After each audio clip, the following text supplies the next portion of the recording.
I would like to use this opportunity to commemorate the life of Enzo Corigliano, who tragically passed away a few days ago on the date of this recording.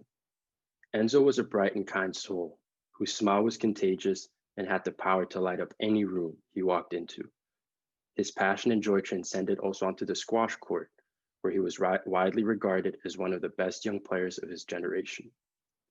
You will be missed dearly by all of us, so keep smiling down from above, and may you rest in power, King. And I would also like to say one more thing to our listeners today. Know that you are not alone. 2020 has been a very challenging and difficult year for all of us. Check in on your friends and family and tell them how much you love them. You never know what might truly be going on in someone's life, but reaching out and listening to them can go a long way. Keep being awesome, and I hope you enjoyed today's episode. What's up, everybody? Welcome back to the newest episode of No Cap, the podcast. All facts, no fiction, with your hosts, Adeleke Carrera and myself, Scott Held. Adeleke, how are you doing, my guy? I'm doing great, man. We're global again. We We are. both switched up the location now. I'm in Germany and you're in Switzerland. So Yeah, that's talk right. to us a little bit about that, how that was, flying over from Canada to Switzerland, Yeah, man. especially now with COVID. Yeah, fuck. This is kind of why it took us, the wait for this podcast was a little bit longer. I was going through my exams and then, the process of flying back home to Switzerland, you obviously getting your stuff done in Switzerland and then going up to Germany. So I flew last Friday. It was long. I flew through Montreal. So I went Vancouver to Montreal and then flew from Montreal to Zurich.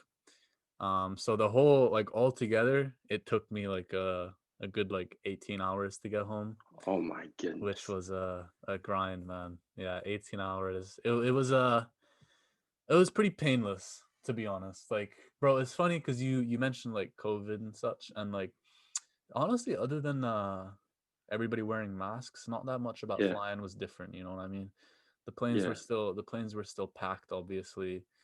Um, I had an early morning flight from Vancouver, so the airport there was pretty dead.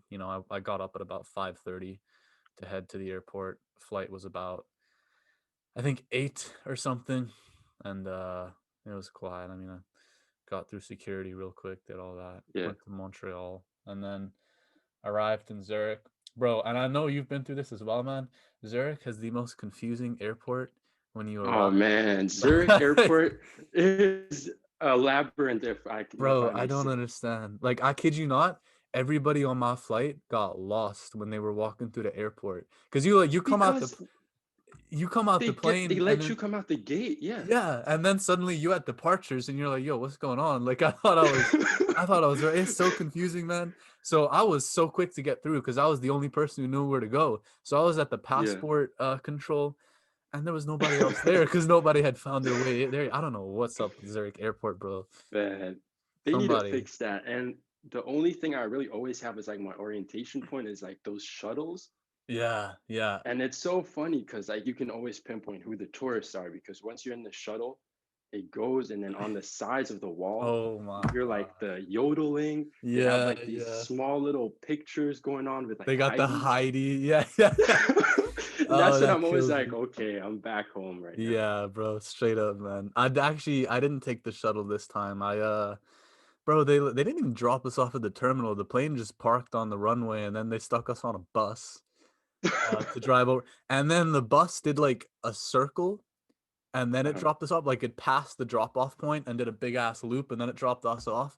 And everybody in the bus was like, "Yo, like what the fuck is going on?" Like what is happening? It was pretty funny, man. But I got here eventually and now I'm doing my quarantine at home. Actually, it's not mandatory in Switzerland, but Mhm. mandatory for my parents. So I'm doing my Did you quarantine. have flying? Did you have any like concerns? I know, like with COVID or any like protocol, trying to stay safe because I remember when I flew from university back in March, I had an 8 hour layover at JFK Airport in New York Mm, City. mm.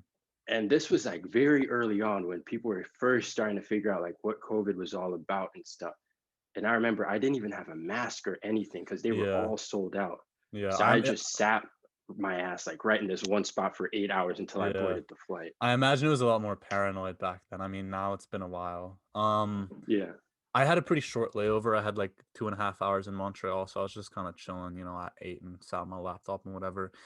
And like other than that, I mean, you take the precautions you can. Like I had a mask on the whole time, which was a bit of a grind, but I'm pretty used to masks now because I was wearing them yeah. so much like at work and at the gym and such. And then like you sanitize and you stay clean and is the thing is, bro, like everybody who flies knows this. It's hard because you're on the plane and they pack you in. And like both flights, I was sitting next to somebody, and Yeah. like those airplane seats are small and like you don't really The got air circulates again yeah, you don't really around. got much Yeah. space. And I don't know, it cracked me up because once we landed in Zurich, they were like, yeah, please remember to respect social distancing once you're in the terminal. I was like, bro, I've been right next to everybody on this flight.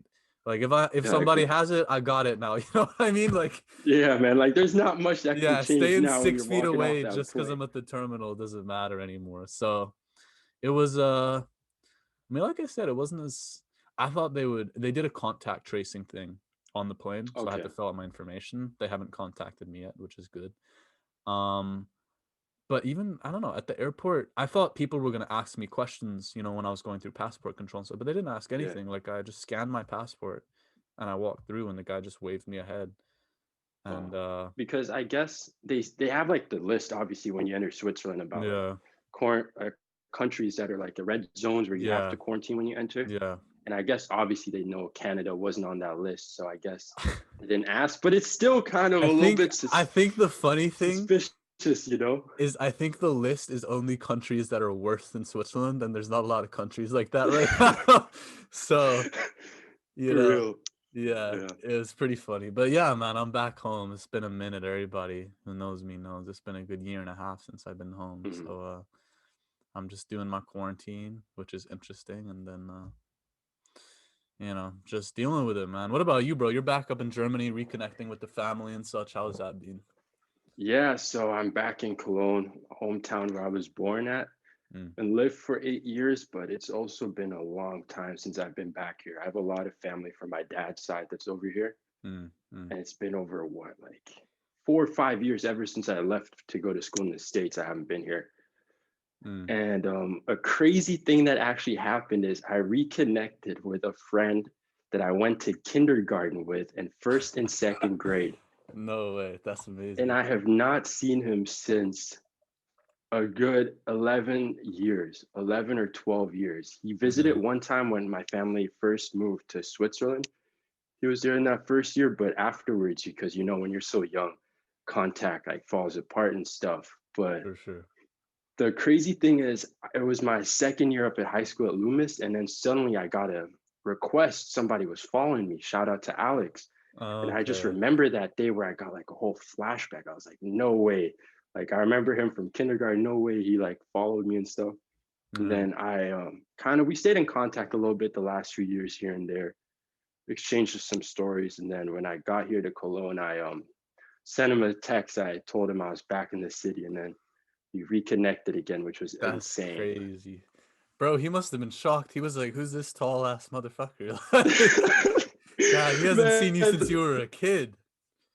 and the funny thing is, bro, they call back because my middle name is Ishima. Yeah. And in Yeah. kindergarten, my nickname was Ishi because I Really? went by Ishima. And I Okay. have not had anybody besides like my Ishi. mom call me that name. Yeah. And right when I got there, he's like, yo, Ishi, how are you? Like, wie That's geht's in German? crazy. Yeah, yeah, yeah. And man, it was like a whole trip down memory lane. That's crazy. That's funny because now everybody calls you Addy. So you went from Ishi to Addy. That's And then crazy. like that whole period in between. Yeah. Yeah, that's amazing, man. It's always good to reconnect with people. Yeah, Yeah. it's a good thing to do nowadays. Now that I'm back in Switzerland, I'll within reason, I'll make an effort to see a couple people that I haven't seen in a while, obviously.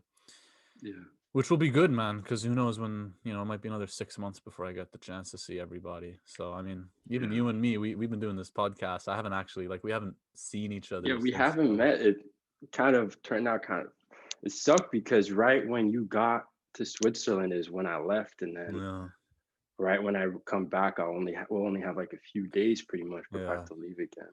Yeah, we'll have to make something happen, man. But it's crazy. Yeah, it's been a crazy time, man. But I think people have heard enough COVID talks. Yeah, enough COVID talk. Let's Let's switch move up the on. topic real quick. Um, on this podcast, we're all about sports. You know, we've had one basketball player on. We got another one hosting. NBA starting back up. Talk to me, bro. What's on your mind? Oh man, it's been amazing. Preseason started now. We went through the draft. The draft happened, I think, like almost a month ago now, and Yeah, it's like been a really month ago. exciting Oh yeah. because a lot of the kids now that got drafted are kids we kind of grew up on watching, like their Balls Life mixtapes and Yeah, all that. exactly, bro. It's pretty So sick. it's like our generation, like Yeah. kids are our age. For example, LaMelo Ball, drafted now by the Hornets, just been insane to kind of watch his transformation and his growth from this scrawny little freshman kid with this Yeah. crazy hairdo Yeah. to now being a professional NBA player. we it's crazy. We really seen LaMelo grow up. Like he was a whole Mhm. ass kid back when he was at Chino Hills and he had Chino that Hills, yep. 100-point game. He was pulling up from half court. Playing no types of Yeah, yeah, defense, just straight bro. cherry picking. That was a disrespectful team, man. Because they had the three Ball brothers, and I'm pretty sure Onyeka Okongwu was on. Onyeka Yeah, he was on Okongwu as that team. well, who got That's a drafted. crazy. Imagine you're like 14 years old and you come across these kids, man. Like, Yeah. But it's been pretty crazy to see. I mean, I watched the highlights now from the first two games of him against mm, the Raptors. Obviously, he's been all over social media. The first game, he yeah, had 0 points, but ESPN, Overtime, all of them made sure to show every single oh, highlight of this for guy. sure. Every pass, every time he touches the ball, it's a But big, no, big I think kid. he's going to be very promising. It's going to be good to see him play. I think he'll fit the system well because he's a really good pass first point Mm, guard. Makes a mm. lot of plays for his teammates, and he'll get to learn from Devontae Graham and Terry Rozier Yeah, as well. yeah. I was gonna say I don't know how many veteran players the Hornets have that he can get advice from. I know they got Biombo on that team, but That's my guy, yes, that's sir. your guy. Yeah, bro. He got the bag a couple years ago and he disappeared ever since then. Bro, ever since he had Yeah, that game where he had like 4 points, yeah, 26 rebounds yeah, against man. the Cavs. Yeah, that's crazy. But yeah, Lamelo will be nice, man. I mean, people always said he was the best of the three. Speaking of Ball brothers, the Pistons, they bro, they dropped LiAngelo Ball. This is like basketball talk. The people who don't know what's going on might not get this, but they signed LiAngelo and then they dropped him again before this guy even touched the NBA court. And What are your thoughts about that? What do you think? man. So see, there's two things I have to say about. So one, I think that sucks because like it's preseason, let this man at least Hmm. like that's a dream for pretty much everybody who goes through basketball. Let this man at least get on the Yeah. floor, get a couple minutes, get a couple of shots up. You don't have to drop him like that. Like give him a chance. Why even sign Hmm. him if you're not gonna play him? Um, the other thing is like yeah, like it's the Pistons, bro. Like they're not going to be that good. Give the man Yeah, some that's run. what I'm It's saying. not like Like, they're out here competing for a chip and they need to build a perfect team. Like you guys aren't winning, bro. Like just let Lamelo hop on or let LiAngelo hop on. Like he could have been on the court with D Rose. Like yeah, come on, Detroit Blake Griffin. with Yeah. Blake. Yeah, so that was disappointing. Um, I'm sure Who are disappointing some for him. who are some rookies you're looking forward to watching this season? Besides like Mm, Melo, obviously. I mean, I'm hyped to watch Anthony Edwards just because I'm a big D'Angelo Russell fan, so I'm hyped to see him Yeah. on that team with them together, and it'll be interesting to see how Edwards plays because there is so much debate over is he gonna play defense? Does he really want to hoop? And I found the whole does he really want to hoop argument a bit silly because I was like, Yeah. you don't go through a top school and be a top player and scorer in the country if you don't really want to hoop. You know what I mean? Like he's there and he's committed, and they just like to Yeah. blow these things out, create a narrative. You know what I mean? I thought that was very disrespectful because Yeah. you're undermining all of the sacrifices this Yeah, I kid was has gonna made say, man. ever since preschool, whenever he started playing basketball. You Yeah, know, I was that like, whole bro, narrative is ridiculous. Like, who are you to say he doesn't love basketball when that's what I'm saying, clearly it's man. been Like, working for him? if he didn't want to hoop, he wouldn't be hooping. Like, nobody who makes it to the league or who makes it that far is not committed. Like, it takes an unreal amount of commitment. So As a narrative, it was like they couldn't find that much wrong with his game, so they had to pull stuff from off the court, Yeah. because there's always something they got to pick at with every top prospect and every top player. But I'm hyped to see him. I'm kind of hyped to see Cole Anthony too. That's a bit more of a low key Yeah. one, but I've He had a seen, good game the other day. yeah, picked up by Orlando. He was a nice little prospect. I see a lot of his workouts with Chris Brickley on Instagram, so Mm. I became exposed to him a lot through that. And obviously, he was at UNC, but didn't really get like a proper season. So I'm excited to see him. Who else we got coming in that I'm looking forward to? I think a sleeper that people are sleeping on is Denny Avdia Oh yes, yes, that was from another guy. Israel, who's on the Wizards. This guy, Yeah, I watched the game when they were playing the Nets. He's almost 6'10", can really handle the ball. He's bringing yeah, it up the bro. court, and Yeah, high IQ player. Like he's making the high right IQ. passes, right plays, doesn't make a Yeah, lot of mistakes. he I was think strapped up him that and game. I don't think he missed a shot. Like he was tough no, that he game. went like Yeah, 6 for 6 or yeah, something like yeah. that. Yeah. Yeah. I'm gonna be watching the Wizards next year, bro, because you got him and Rui Hachimura as the young boys, Yep. and then Bradley Beal and now Russell Westbrook, which is Russell Westbrook. Yeah. interesting. Um I'm a big John Wall fan, so I was excited to see Wall come back. He's with the Rockets Yeah. now, so still hyped to have him back. Um I think he's a top 5 point guard when he's healthy, for sure. Yeah, especially now, a lot of his highlights, like he's been shooting well too and stuff, Yeah, which will man. open up his game a lot more. So Yeah, I mean, obviously he's coming off injury, but bro, people disrespect. People don't remember how tough John Wall was, and like this guy's a top defensive point guard too. Like, how many guys can you yeah, say that about? Like, he really clamps up, and then he comes at you. So yeah, Denny Avdija, that'll be. I'm hyped to see him for sure, man. yeah, Who? What about you? Who else you taking a look at coming in? him. Guy who's impressed me too is Isaac Okoro. Mm, He's on the Cavs. Obviously, yeah, like the Cavs are the Cavs. Nobody's really going to be watching them. No yeah, disrespect, obviously, to Cleveland Cavaliers fans, but yeah, yeah, yeah, their team is like I don't even know how many games they even have on national television this season, but yeah. They got an interesting group. he is a really good, like, really strong build. Plays good defense. He locks up. Yeah, He can no, score he'll the be ball too. he'll be And then interesting. he's He paired up with my boy Thon Maker.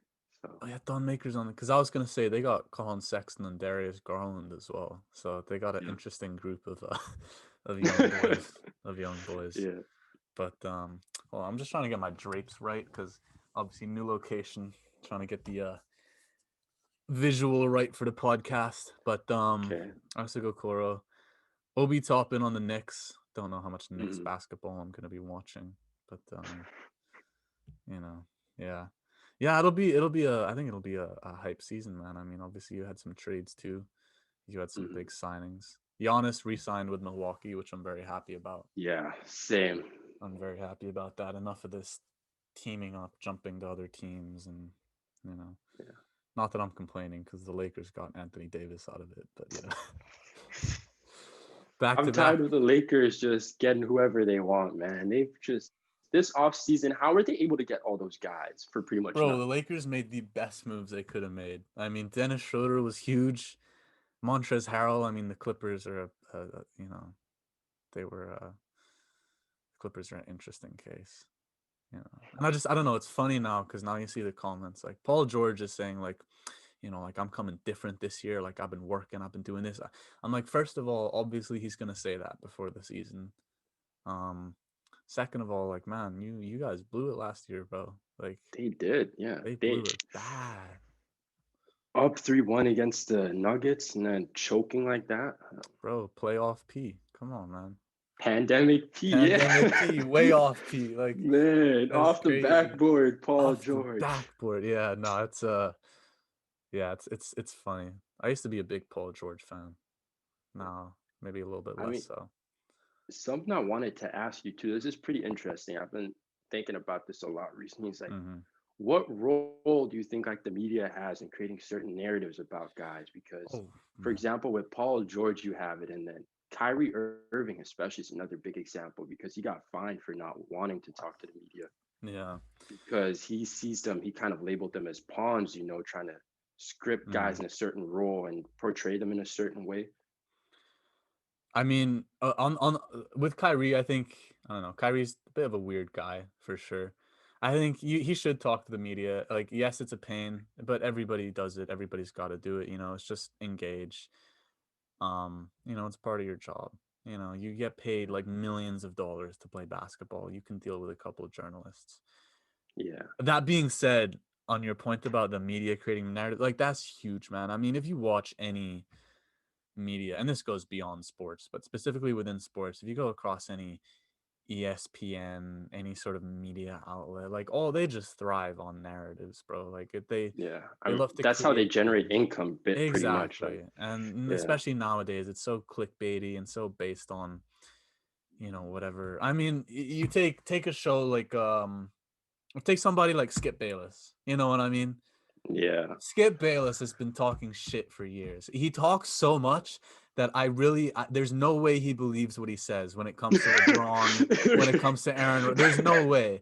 But no people way. click on it and they put him Yeah, and Shannon Sharp together to make sure that they're opposites on every topic because people want that. They want these narratives and these rivalries and this I think it's a bit silly because it goes beyond news and it's just looking for the next piece of news or next thing going on, and they blow things out of proportion, I think. And I mean, how many times do you hear about, oh, there's beef in the locker room, there's this, there's that, and they're shocked that these guys have arguments. I'm like, bro, like they play sports together. What do you think? Like if you play yeah, sports, you're gonna fight with your teammates, man. Like that's just how it is when you're competitive.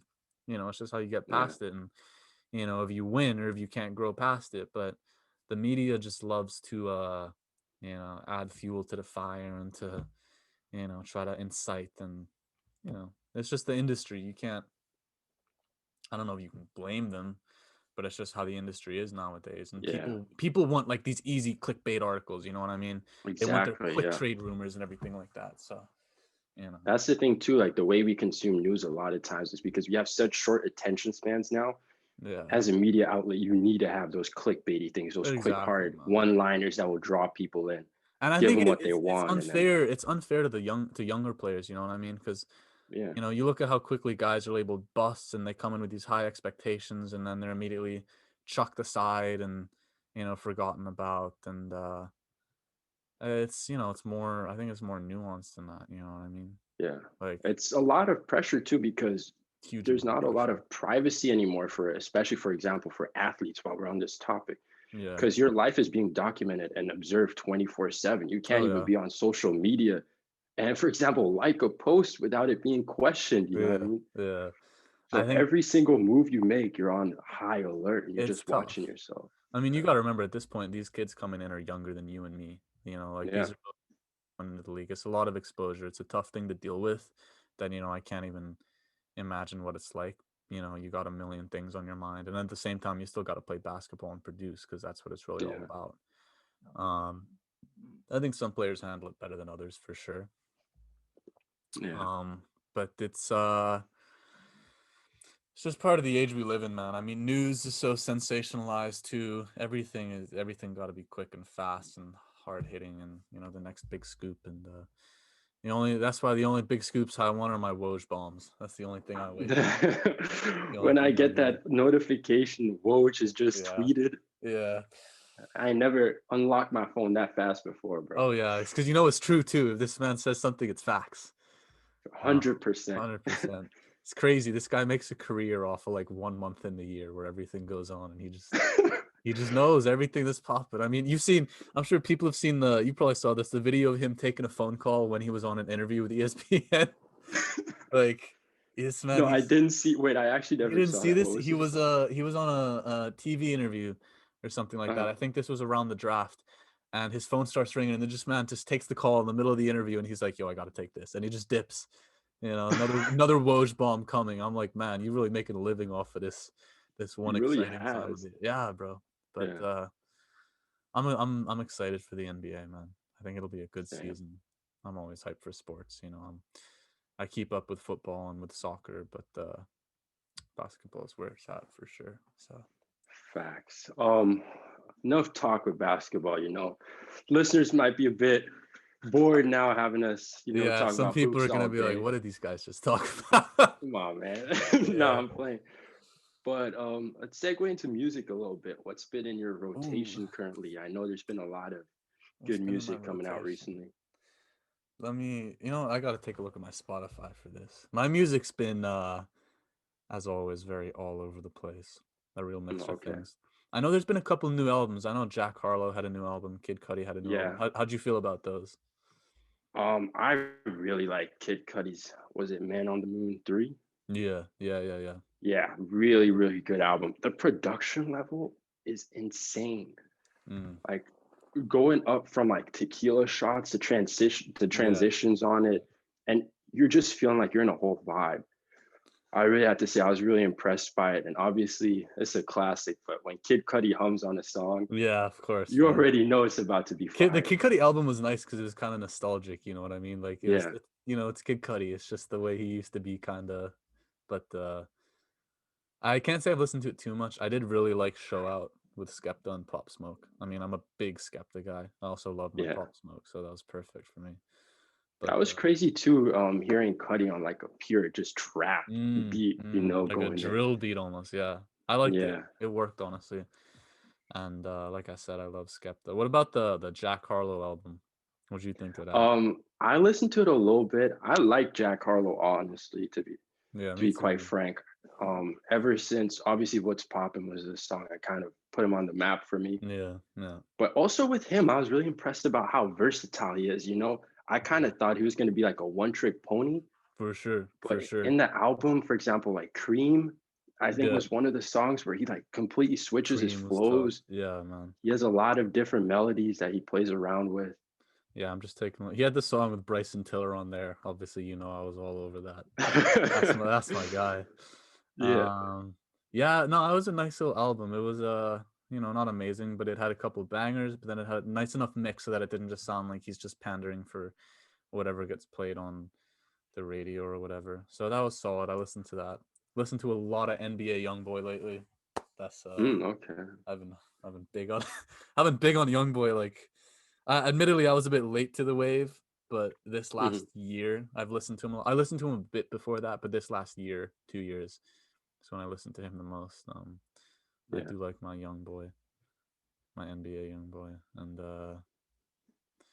What else has been on there? Like, is it predominantly like rap, trap? Because I know you have a lot of different genres you yeah. tap So that's into. the thing. Like Like, your I music actually taste is very diverse. that's the thing. I made a playlist for the flight over. And I just put together a bunch of random music. And it was, I mean, I was pulling out, it kind of just happened randomly as well. It's not like I created intentionally saying, oh, I'm gonna pull out this type of music. It just kind of worked together. What I was doing Mhm. was I was finding a lot of hip hop songs that sampled old shit, like old soul or old Okay. R&B or whatever. And then I was going back and finding the original songs, the original samples, and finding other stuff by the artist and stuff. Like, I mean, some of these guys I hadn't even heard of before, but like Isaac Hayes, Ronnie Foster, I had on there. Roy Ayers, I've been listening to a lot. Mhm. And then, I came back with like the K Tronada and the J. Cole and the Yeah.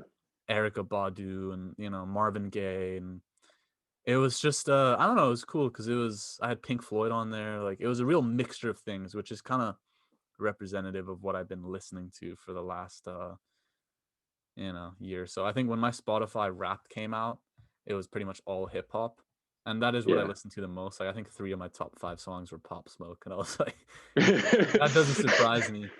But I Yeah. find that I'm still pulling out like a lot of like old school R&B. I go into a little bit of old rock, specifically like British rock, like the Police and stuff like that. I Mhm. listen to a decent amount of like house and electronic and stuff like that, grime, Yeah. trap, everything, man. Which is, I don't know, I enjoy diving into everything, and like you I said, think that's the beauty about like music, and especially like I have to say Spotify allows you to discover and find a mm, lot of artists from all these vast varieties of genres. I yeah, think man, something I enjoy doing, for example, too, is like I'll just make a playlist, or whatever, add mm, songs, and then the suggestions. I'll just listen to all of the exactly, ones that pop up, yeah. and I've discovered so many crazy songs just off that. Stuff that you would never hear about, or like you go to a song radio or something, and there's so many just songs that you wouldn't find normally, you know. And Yeah. it's great to be able to find music, because I do definitely, it's easy to get caught in like listening to the same stuff over and over, which is fine, Hmm. especially if it's like stuff that you really like. But I also like, I really enjoy, you know, like there's just like that different feeling when you find something new and you're like, yo, this slaps. Like, I haven't heard Yeah. this before, but this is amazing. Especially when it's not necessarily something that everybody hears all the time, you know. It's exciting when it's something a bit low key and Yeah. you know, a bit more not underground, but less known, I suppose. And it makes you kind of enjoy it too, because then you're kind of there early on, like the stage of the artist. You know, for example, if the artist also kind of lesser known, you're kind of on Exactly. that journey with them, you know. Yeah. Yeah, man. For me, I mean, you got to tell me who it was for you, but for me specifically, I had three artists that I came onto super early, and it was hype seeing them blow up. And it was Goldlink was one, it Hmm. was Dave East was one, and it was Maxo Yeah. Cream. And I'd say I got into all of them like a good couple years ago, like going back to high school, like before they really had, I think before any of them had like a major label album or anything like that. Like they didn't have a big hit out yet. It was just like mixtapes and low key. And watching, Yeah. it's fun to listen to them create new music and evolve, and you know, to be able to enjoy that process with the artist. And you know, then everybody else starts talking about them. You're like, bro, I've been on this. Like, what are you talking about? Like, Like, come on, yeah, man. yeah, That's like man. the flex when you're like, man, I've been heard this guy. Like, come on, yo. Man, You know, it's like all who is those it? people that are always like, wait, when you're always like, yo, man, like I don't mess with that new stuff. Like I'm more of an old school kind of guy. Like back, his old stuff was way better. Yeah, I wouldn't say I'm like that, because music is so subjective. You Yeah, know, like everything sounds good to somebody. Like there's no, you know, better or worse music. It's just like you like what you like. And I love new stuff and I love old stuff and I love the stuff in between. And you know, I'll go and listen to Jack Boy, and then I'll go back and I'll listen to you know, fucking Tupac. I don't know, or Pink Floyd, or you know, yeah, Aaliyah. Like I'll listen to whatever, man. I hate when people are like, yeah, it's exactly what you said. It's the people who are like, yo, the old stuff was so much better. Like it's not the same now. He's not the same. He changed. I'm like, yeah, good. He changed. I didn't want to be yeah. listening to Like the same shit exactly. for years and years. Like he got to evolve. You know what I mean? Yeah, Otherwise, you know, I might as well listen to the old album because the new one sounds exactly the same. This is like the exactly. baby. I don't even listen to the baby's new albums because they're the same as the old ones. You know, I That couldn't I tell the always know. difference. Like the flow will just always be the Yeah, same. The bro. song title is the only thing that really Yeah, changes. man. But who is it for you that you've kind of like grown with, I suppose, and seen develop as an I artist think and get you're exposed? gonna, the listeners are gonna like this story too. It's got to be Joey Badass. Ooh, yeah. So when I tell you back in, oh man, was this? I think 2015. Joey Badass had just released 1999, his debut Mm, mixtape, and he was only like 17 or something. And I remember you came up to me one day and you were like, "Yo, bro, like you gotta listen to yeah, I this new Joey remember. Badass." I And remember. I went on, bro, I went on like datpiff.com because Datpiff. it wasn't, Yo, real ones remember bro, datpiff.com. because you I could not remember. even get it. This wasn't like no Spotify, Apple Music, or anything. So I downloaded it and I had the small iPod Nano clip Yeah. where, you know, I just put everything on there. And I remember I would go outside my backyard and just play basketball and have it on repeat the whole time. And then he even came to Switzerland that I was gonna year say we saw him when he came live, and that was before he dropped his debut album or anything. That was before a he real dropped small his show. debut album. Yeah. Small show, the venue, bro. How many people in there? Max, like Yeah, like not even 200 people. hell no, I bro. don't know. It was really Max even like small. 100, because we were at, Yeah. I mean, if people in Zurich know this, we were at Complex near Hardbrücke, but we weren't at the Hmm. main stage. We were in the basement. Like that's how small it was. Yeah. We were in the basement by the bar. There was maybe like max 100 people in there, and we were right. It was, yeah, that was crazy, man. That was amazing. Like that was It a was good time. crazy because he was there with Kirk Knight from Pro Era was also Yes, there. yes, yo, that's And facts. man, I remember listening to that 1999 mixtape and just Yeah. falling in love with his music. Oh And then yeah. getting to see him live was insane because he would play some of the songs that were on his debut album. He was like, yo, Mm, guys, like you guys are the first people that are yeah. listening to this now Yeah. and stuff. And his growth now has just been insane to watch. You know, he's like, Yeah. No, I love Joey Badass. That's true. That yeah, concert was amazing. I think that was the third concert I'd ever been to in my life. and it was Hmm. a great time. Joey Badass, yeah, bro. I love that you mentioned Dat Piff because before Spotify, before all that, you used to get the mixtapes from Dat Piff, bro. Oh That man, was where Meek Mill was dropping Dream Chasers. That was where, bro, Lil Lil Wayne. Wayne. Oh my God, Dat Piff. And I remember they would like, you know how, for example, now like you can be like platinum certified, Yeah, artists when they sell like a certain amount of X yeah, records, yeah. gold, whatever. But on DatPiff, they had a system where they'd have a trophy next to the mixtape, Yes, which yes, would also yes. be like Yeah, gold or platinum and stuff. And I yeah, remember I would just click on a link on an album, and if it was like platinum, I'd be like, yo, I have to listen to this. Like, yeah, this might be bro. crazy. Yo, yo. I think the Meek Mill. I'm pretty sure you put me onto the Dream Chasers, the first one when it came out. That was what really got me into Dat Yeah, Piff. And then he came out with 2 and 3, and Dat Piff was free back then as well. I mean, I think it still yeah, is, but it's less. Now everybody just puts their mixtapes on Spotify because streaming services have blown up. But before that, like streaming services weren't that big. This was around what 2013, 2014, stuff like yeah, that. 2013, You know, 14. so otherwise For you were real. listening to music on YouTube, or you had to either pirate it, or you had to buy it off iTunes. And DatPiff just Mhm. gave you all this free music, and yeah, bro, that's a crazy throwback. I hope some people Yeah. listening know about that. DatPiff. Oh man, I hope so because DatPiff is like DatPiff, SoundCloud, kind of like that's when it started to shift towards like heavy streaming Yeah, services. yeah, And then the whole Spotify, Apple Music thing just happened so quick, that yeah, whole man. It's shift to just listening to everything digitally. Because, bro, like, remember when we used to even have CDs and then we'd get like burner CDs, for example, where you would have an yes, album that yes, you bought and I yes. would get a burner CD, go to your Yeah, crib at a sleepover, and we'd just be burning I CDs over remember and this, over bro. again. I remember this. We would be sending each other the MP3s and burning CDs, and I still got my CD collection here, man. Like I got I got a solid like 40 or 50 CDs or so that I picked up over the years.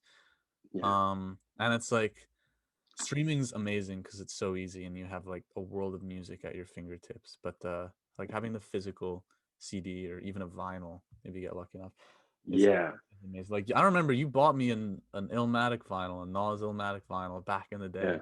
That's still like a treasured possession, you know what I mean? Because it's just different to hold it in your hands, you know?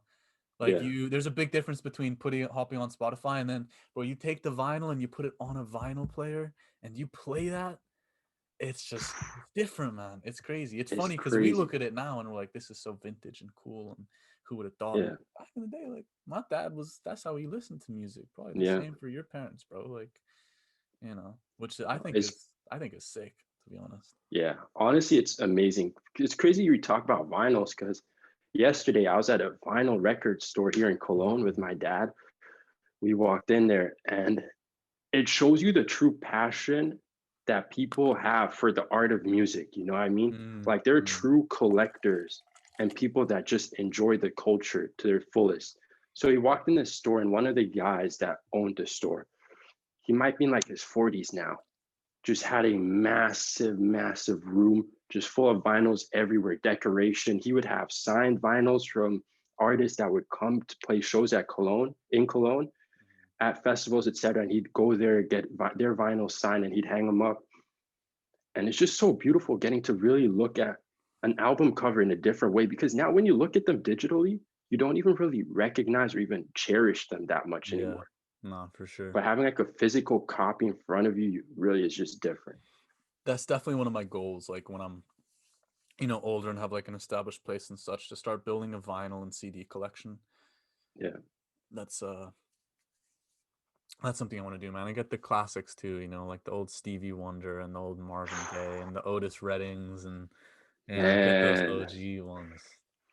bro, the store yesterday, they had like Aretha Franklin, like the Yeah, yeah, OG yeah, covers, yeah, Tribe Called Quest, yeah, man. Get Rakim, some Eric Tribe. B. Like Uh, those are that's just amazing to have, and I yeah. think I think it's so, because I mentioned how before I was like finding hip hop songs and then going back to the original samples. I think it's actually so cool. Some of the most fun moments I have in music. I'll sound like a real music geek, but I am, to be honest. I don't even care. Like when you listen to an old song and you're like, "Yo, I've heard this before," and then you realize it's been sampled in a newer song. I don't know. It's Mhm. just it's really sick to see the connection and how they pull from old music. And I think that's something Yeah, that's a bit less common now because a lot more music is made from scratch and they're just like, you get your trap beats and such. But when you do, like when people do pull out old samples, like some guys, I mean, Kendrick Lamar and J. Cole do this all the time, and they're just two examples. It's fantastic. so sick, Yeah. Like I pulled out a song that J. Cole sampled from A Tribe Called Quest, that A Tribe Called Quest sampled from another old R&B artist. So like three Mhm. different generations of music, and it was just so sick to hear it, the same melody and the same music incorporated in three different but similar ways. You know what I mean? I Yeah. find that really enjoyable to go through. It's like a whole, yeah, exactly. Like you said, like it's like a whole journey you're basically going through. Like you're like a historian kind of. I know it sounds a Yeah, bit man. crazy. Like some people Yeah. might be like, man, what are you saying? But It's you're like a true. historian kind of like learning about all these different artists through the Yeah. samples and kind of learning about those eras in a way too, which is, I think, so wonderful that music is just able to be an outlet for something like that. Yeah, man. No, music, music and sports probably two of the biggest things in my life have been for Mhm. years. And I spend like an obscene amount of time listening to music. Um, Same. which is yeah, man. Going like the experience of going, I think concerts is one of the biggest things that I've missed because of Mhm. COVID. Like I miss concerts. Concerts are such a experience, like when you were talking about the Joey Badass, like I remember that concert perfectly, you know what I mean? I remember Same. moments, I remember things happening. I remember when you were already tall back then. Like you were already tall and you were standing next to like this real short Latino dude. Oh yeah. And he was looking at you and he was like, yo, what the fuck? Like, what's Bro, going like I on? was like, we were like what? We were like 14 or Yeah, we were something, kids, man. 13, Kids. 14 back Yeah. then. Yeah. And I remember, I think he even like tapped me, he's like, yo, bro, like move, please. Yeah. Because you were blocking him because you were so tall. Yeah, bro. Yeah. That kills me, man. What Concerts. what do you think, or what has been like your favorite concert that you've ever been to?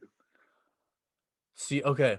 It's actually a festival, so it might be a bit. Do I have to go like a single show or does the festival count?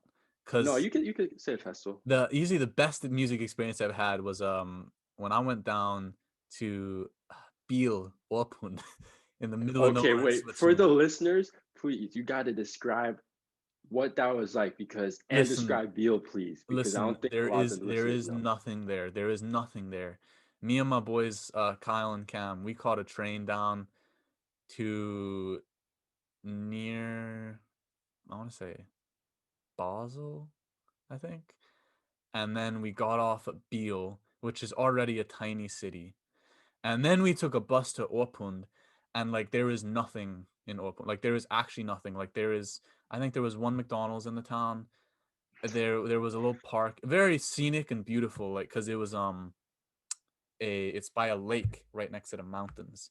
So you Mm. sit at the lake and you have this amazing, and we were just walking around before the show started, and you sit at the lake and you have this amazing view across the lake, and then you got some mountains on the. It's like what everybody who doesn't go to Switzerland thinks Switzerland looks like.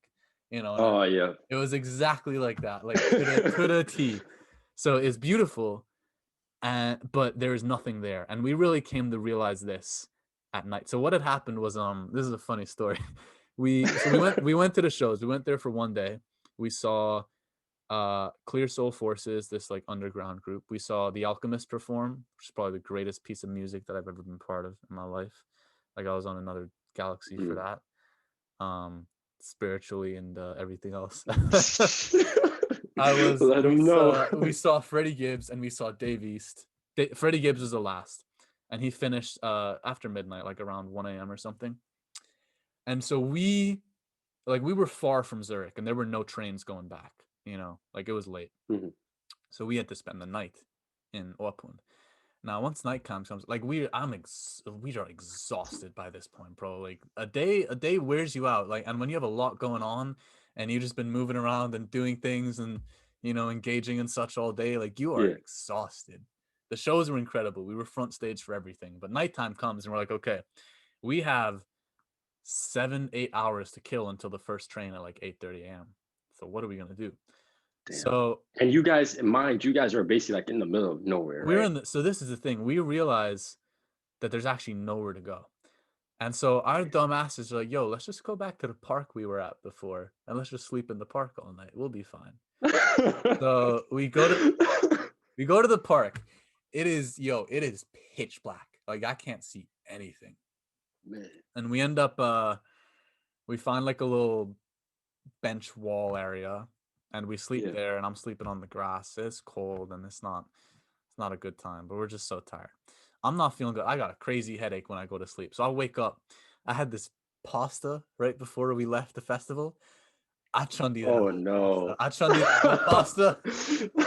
This is like 3 a.m. So it's only been like an hour and a half, 2 hours of sleeping. It's like 3:30 a.m. Yeah. or something. I chundi that whole pasta. Me and the boys look at each other and they're like, yo, we gotta go. Like this, we can't do this for Damn. another 4 or 5 hours. Like this park is killing us. We'll get, bro. We were sleeping. We're stupid too. We were sleeping next to the lake. Somebody could have pulled up, robbed us, and chucked our dumb asses in the lake. We would have done nothing about it. Like we were out of it. So we started walking back. We're like, there must be something in the city we can find. So we started walking back over. Out of nowhere, a dog barks.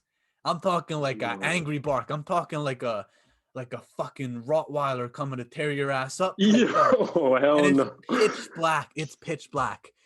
Yeah. All three of us shit ourselves and we're like, yo, we gotta go now. Like, this is not how I'm trying to go. Not killed by a dog in a park in Beale. In the middle of nowhere in Yeah, Beale. yeah, bro. So we So what bust happened? out You of guys there. just ran away? Oh, we just ran. Like we set it off and we ran to the train station. And there were a couple, there were benches on the train station. We were like, okay, looks like this is the next spot we're posting up at. So we go to sleep on the benches. It's completely silent. There's nobody around. Um, and we sleep on the benches for like another hour. At this point, it's like 4 a.m. And we're like, like we can't do this. Like this is unbelievable. I'm gonna break my back lying on these benches. And I'm pretty sure it was either Kyle or Cam was lying on the floor, like of the platform, just dying. Damn. So we're like, okay, time to go on a trek. We go on Google Maps to try to find things. There's not a single thing open. There's not even a McDonald's. Like nothing is open except for one bar.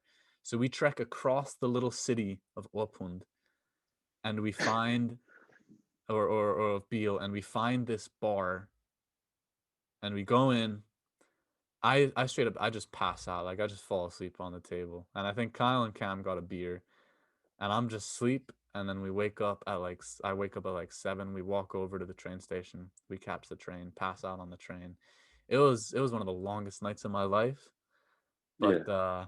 man, it was so worth it because the festival was phenomenal. I mean, every show was great.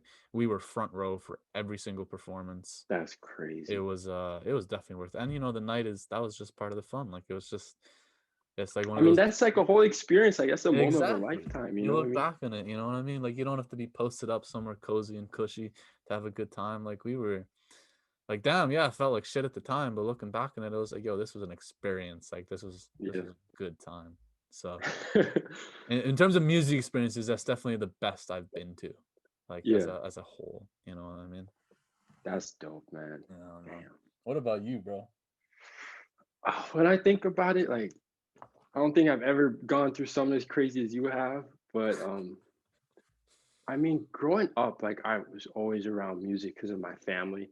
Mm, So obviously I'd be at like shows and stuff like that because of my dad when he'd mm. perform and like festivals and stuff Yeah, growing up. because your dad is a musician. Talk to us Mhm. about that a little bit. Yeah, I mean, he's a musician in Nigeria. Mm, And a really sick part about it is getting to experience like the whole cultural movement that he's gone through because mm, honestly, he was one of the first. His album he produced with two of his friends back in like the early 90s mm, is considered as one of the earliest rap hip hop albums in Germany, mm, mm, which is pretty crazy. So yeah, I've just always been kind of around that whole culture of different festivals, etc. And the craziest, I guess, concert though for myself personally, I'd have to say was J. Cole Forest Hills Drive tour when he came to Zurich as well Yeah, I back in. remember that. Yeah, When we went as well, we were like yeah, in a whole group with some yeah, other friends. yeah. And I think that was just incredible because J. Cole had already back then been my favorite artist, but getting to see him live right in Mm, front of you mm. is just something else. And once again, because this was like right when he dropped the album, so he wasn't, that's like when he started to become like critically acclaimed and started rising up. Mhm. But he wasn't at the level he is now, where Oh yeah, everyone's just like, yo, yeah. Cole, like I think there's a whole that culture album around him. kind of did it for him. You know what I mean? That was exactly, that album was the Yeah. one that did it for him. But Mm. the craziest part about it was that he was there too with his whole Dreamville crew. Yes. So after the Yes. concert was done, Boss and Omen went And out on the side Cause. and they took, Yeah. was he also taking pictures with people? I don't Actually, I remember. don't think Cause was taking. I think it might have just been Boss and Omen. I think you might be right. Yeah. Yeah. I remember they were on the side and they're like, yo, we'll be taking pictures with fans Yeah. afterwards. Yeah. Yeah. And I remember standing in a line there and I got a picture with Boss on my like Samsung Galaxy like S3 Yeah. or whatever back then. But then I lost the phone and I don't have the Same, picture bro. I anymore. got a picture with Boss. Think I still have the picture with Omen. I got a picture with Boss, and I lost it, which is a shame. I love Boss, but yeah, that was an amazing. For people who haven't, J. Cole is very good live. Like he put on Hmm. an excellent show. He performed the whole album, start to finish, and he just did such a good job of making it an intimate performance. Yeah. Like he He, was doing songs like when he did Apparently or Love Yours, I was like, man, like you about to break my heart, bro. Like it was for real. emotional. He's like, what I always find so special about him is his art of storytelling. Mm, And even live, before he would start a song, he would give a background of it, yeah, and he would like yeah. kind of tell how that song came about, what the creative process was like, and who he's talking about in the song. And I remember, I think was it No Role Models or one of those songs. I don't really Well, remember. he It's said he been was so long. talking about like this chick in LA or something. Cause I I think, or remember was it Central Pay? Santro Pay. I remember those two intros specifically because one was about this Yeah, chick, and Santro Pay he was talking about it was something about francs and Swiss francs, right? It was something about yeah. He money like related. tied Switzerland in there too, and Yeah, like yeah, traveling. yeah. It just it worked so well. You know what I mean? Yeah, Like he it's did a just great job. incredible. Yeah. Yeah, it just shows you like the skill set this guy has. Oh yeah. That was I definitely don't one of know. the That's best. like I love trap now, obviously, and stuff like that. But getting to know like the artist creative side behind the song and like their true joy and passion for what they're creating. Like I'm not knocking the guys now that No, are no, doing for like their sure. trap stuff For and sure. stuff like. So a lot of really good stuff, but man, I mean, I that think just shows you. the other thing as well, just in terms of actual concerts, is that a lot of trap artists and such have like quite a bad reputation for their concerts and the shows they put on. As in, like Mhm. they might sometimes they're lit, sometimes it's just like a bad show. Like no disrespect to YG, but his concert was probably the worst concert I've been to. I mean, this guy walked on and off stage half the time. He spent more time talking than he did doing songs. He Yeah. disappeared for like 20 minutes to change outfits. Um, and I know apparently Gucci Mane is a very bad performer. There are a couple of guys, and I'm sure some of it is fatigue when they do so many shows. And Gucci Mane's probably done like a million shows at this point. But Mhm. I actually haven't been. I've been to I would say I've been blessed to go to a decent amount of concerts. I've not been to that many trap artists. I was supposed to see Maxo Cream, but the show got canceled. And other than that, I think if you're talking pure trap, like I've seen Schoolboy Q, but I don't even know if he really counts as like trap. You know what I mean? Yeah. Like he's a mixture of Yeah, I things. wouldn't. Yeah, I'd say it's more Yeah, mixture. I mean, you know. I have, I saw, oh, this is pretty crazy. So my university, St. Lawrence University, obviously is in upstate New York, Yeah, small town called Canton. yeah, Love the place, love the university. Shout out to everyone that flew. yeah. Shout out Slew. But you wouldn't really expect artists such as, for example, Gunna to show up there. And Yeah, I actually got to see him my that's freshman year hype. at university. That's hype. The neighboring college next to us called SUNY Canton, right in the same Mm-hmm. town as us. Mm-hmm. got Gunna to come perform at like one of their, I don't know, like Springfest versions or whatever they had. Hmm. And the crazy thing was too, he had City Girls open up for him as well. But So you saw I don't know City if Girls as well? City Girls, but only one of them because the other one Oh, was wow. locked up at the time. I think it was Oh, it JT. was JT, probably. I think she was locked Yeah, one of them was still in up. prison, but That's kind bro, of funny. seeing Gunna live was insane. That's pretty sick, man. I want to see Yeah, Gunna for sure. Yeah, I want nah, to he see was Gunna. dope. I would have loved to see Pops, man, but rest in peace, Yeah. unfortunately. Um, there's a couple of guys that I want to see though, and I don't know. It's the thing about concerts is that bigger artists, like I don't know how was the venue when you saw Gunna? Like, was it very big or was it a bit smaller and a bit No, more it chill? was like it was in the gym of that university. Like they just moved Yeah. all the things See, apart, that's moved the perfect bleachers around. because like a lot of these big artists, they're so popular that the concerts are so massive, and then you still have Yeah. a great time. But what I've really liked about a lot of the artists that I've seen, pretty much all of the artists that I've seen, is it's been quite small venues, like Hmm. max a few hundred people, and it's so much more. I mean, first off, you're closer to the stage, you get a better look, so on and so on. And I've been blessed to be pretty much at the front for most of my shows. Um, but it's so I don't know, it's so much more intimate. Like the biggest concert I've been Yeah. to was the Jay-Z concert. That was the first concert I ever went to. That was Oh at yeah. Didn't Hallen he? Wasn't he Stadion. touring with Beyonce as well? Was it that I same one? didn't see him for that one. I saw him Oh, before, okay. like when he did the Magna Carta World Tour. Oh I He yeah. performed at he went to Hallen Stadion in Zurich. Um, Oh yeah. That's a massive venue. That's the yeah, so it stadium. was and see that's still a great concert because one, Jay-Z is like my goat artist that I grew up with.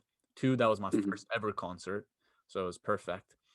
But ever since then, it's been small shows, and I almost like it more because it's so, like I said, it's more intimate. Like I suppose it sounds corny, but you feel like a closer connection to the artist. You know what I mean? And I've gone and I've Hmm. seen like Earth Gang and JID like 3 times each, and I saw Mick Jenkins, I saw Boss again, Joey Badass I've seen again, um, Saba, and like the concerts are just they're tight. You know what I mean? And I Yeah. kind of like that. Um, and it's as artists get more popular, the concerts get bigger, which is Hmm. also funny to see. It's inevitable, It's but inevitable, yeah. but yeah, man, concert talk. Shout out concerts. That's one thing I need to come back. Shout out. Once COVID's finally over, man, Yeah, it's because gonna be one of the first things I do. I do miss concerts. I can't wait to start hitting up concerts again. Yeah. Uh, Facts. what else you got going on in your life, my man? Talk to me. Talk to the people. Um, Not much otherwise. Gonna be doing online class again starting in January, Mm. but switching up the location once again. It's been a crazy year just Mm.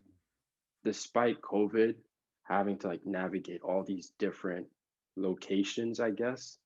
Yeah. Moving down to So South Africa now, man. yeah, my family's already down there. They moved already, so Is I'll it be joining them right. Cape Yeah, Town?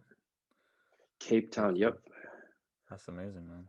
it's gonna be nice. We used to go there a lot when I was younger. When I Mm. went to school in Rwanda because it was kind of close Mm. during our holidays. So it'd be nice getting to reconnect. But I think that's kind of been like the theme this year for me, even though despite COVID, kind of not allowing us to go do certain things we love to do. Been able to kind of use it as a way to reconnect, Mm. with a lot of my past places, friends, etc. Just in a way. So For sure. Yeah, which is good, man. I mean, you yeah, you do what you can, and it's a good chance to. Everybody has so much free time. It's become easier to reach out and to talk to people, um, yeah. which is good. I'm happy that I was able to come home, um, especially at a time like Christmas, see the family and such. How is it seeing your family and like being back home after being away for so long? It's it's funny because I've been living alone for so long. I forgot what it feels like to have restrictions and like guidelines and stuff like that. Yeah, I'm so used to just doing whatever I want whenever I want. Not saying that I'm just like clowning around, but I have the freedom to do it all. yeah. So now, see, now it's obviously because I'm in quarantine, it's obviously a bit different. Like I can't go to the kitchen and make myself food. I rely on my parents for food, which, kind of sucks. But even so, it's nice, and it's cool because I think I mean, both you and me go home rarely because we're far away. So there's like Yeah. and I'm sure you feel the same way about this. There's large periods between when you go home, and a lot of other international people watching this will feel this as well. It's kind of interesting to notice yourself, the change in maturity every time you go Hmm. back. Because every time you go back, like we're like a year older. Like I'm Yeah. almost 2 years older than I was you know, when I mean technically, yeah, I was 20 the last time I was in Zurich, and now I'm 22. Hmm. And it's interesting because yes, other people notice it, but you notice it yourself in terms of the conversations that you start having, and Yeah. the interactions that you have, and just your mentality. And it's kind of cool to see that aspect of growing up. I had a conversation with my dad the other day when I arrived about family history and like his side of the family and that history, which was Hmm. really interesting. Something we never talked about because, like, I suppose I was never old enough or mature enough to ask, and Yeah. they didn't talk about it. So it was in that sense, it's cool. What I've been struggling with is not having a routine. Um, I think that's the hardest part, and I know you can relate to this as well because you were at home for so long. Yeah. Not, I'm a very routine oriented person and a productivity oriented person. I like to be doing things and like making things happen all the time. You know what I mean? Like bang, bang, bang. You got to do Hmm. stuff. So it's good to take a step back, but it's also a struggle because it's like, my meals are messed up. Like my sleep is, I'm jet lagged, and I'm not in that same routine of like, I got this work to do and I got this time to hit the gym and I got to do this and this and this and these tasks. And it's, Yeah. it's a bit difficult. And I know you kind of, you felt the same way when you had practice, and then eventually that kind of got knocked off a little bit. But even with then, like the rest of the day is so, It's so different because like yeah. the the normal we were used to before COVID, especially with classes, Mm, was so structured. You had a mm, routine every day. For mm, example, you knew when to wake up, when you go to your classes on campus, etc. And then in between that, for example, like you had your job, you were working, doing these things. So exactly. you had like your whole day mapped out, and then you would do it again the next day, which I guess while you're in it might get a bit boring, you know what I mean? And could be a Mm. lot. But when you don't have that sense of structure, it can be pretty tough. You can get very disoriented and Oh kind of yeah, lost amongst the wave, kind of for saying. sure.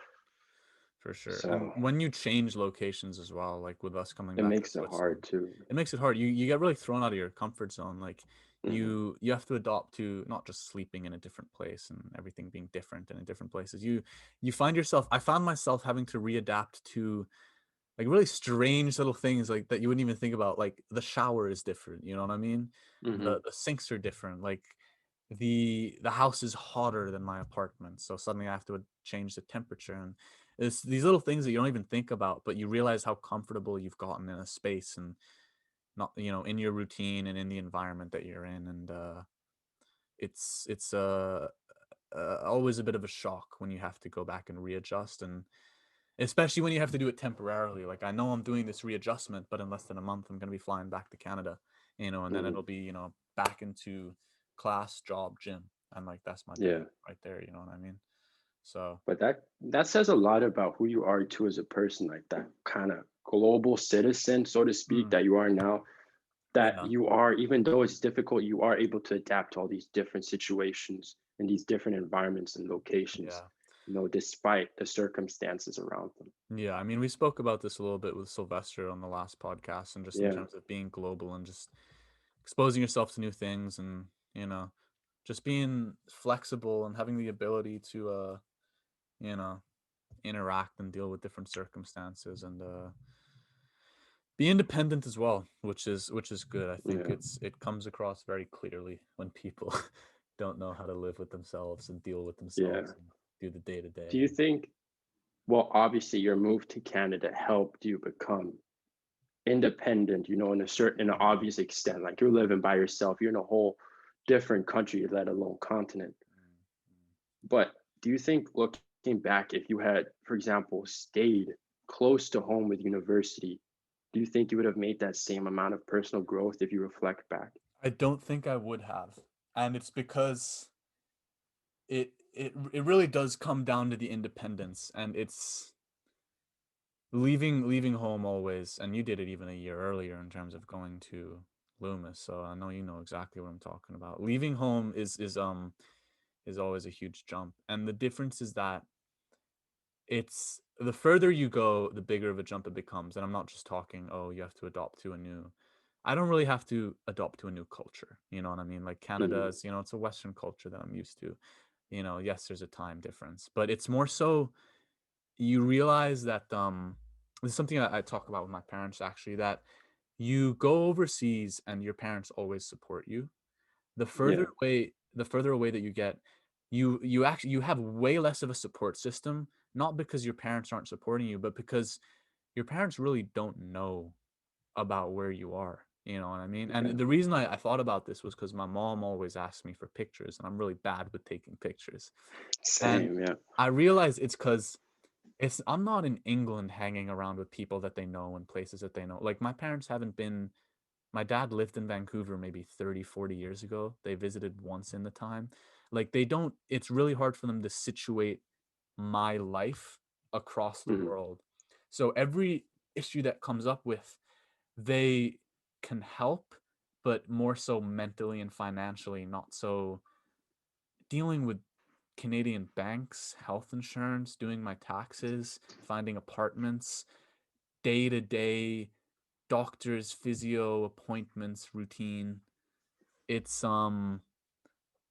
yeah, man, it's just it's so separated that and I know yeah, you know this as well because you moved to the US. The further away you get, the more you realize that low key you are kind of on your own and you got to grow up quickly. yeah, Otherwise, it's real hard to adjust and to get into things, you know what I mean?